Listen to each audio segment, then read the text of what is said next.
It was just over 4 years ago that a heavy rainstorm nearly wiped out the entire town of Rushford, Minnesota. For the firefighters working that day, it was an experience they will never forget. And today, the community gets to read their story through a new published book, Brothers in the Water. News 8's Pauline Lee joins us now live in the studio with more. Pauline?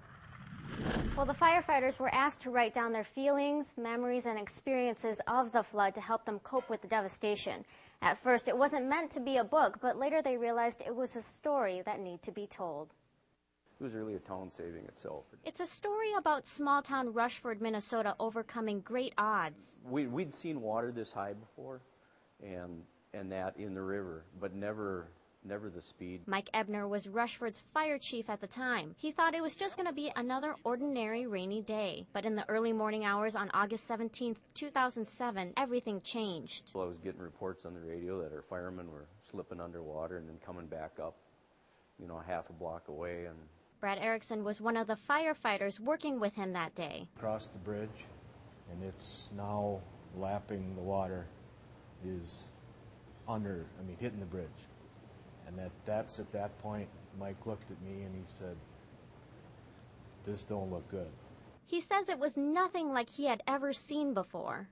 It looks like a soup bowl. When the water topped the dikes, there was nowhere for it to go but up. Dave Lombard was the second assistant chief in 2007. Lombard didn't think anything like this could ever happen. We got dikes.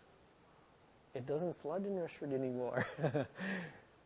And until it broke that point to where it was, 3/4 of the way up to the dike, before you started to realize that maybe this thing, this isn't the same anymore. 17 inches of rain fell that day, washing out anything in its way, streets, cars, and homes. It left behind physical damage to nearly 2/3 of the town. Ebner says the emotional scars the flood left on the community and these firefighters haven't faded. the firemen were reluctant at first, but once they sat down, we started talking. It kind of opened things up and helped on the healing process. The months following the flood, Ebner contacted a local author. He figured maybe documenting these memories of the firefighters working in the flood would help them cope with the tragedy. 4 years later, these memories have been published into a book. Lombard says it's a story the community needs to hear. It shows that the town survived. This is everything that was happening that night. So that the community knows their heroes are just ordinary people.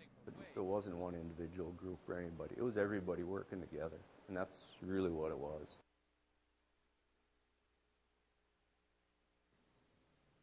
Now, the flood didn't just affect the town of Rushford. Many of the surrounding communities were affected too. And what makes this story even more remarkable was that no one actually died in the flood.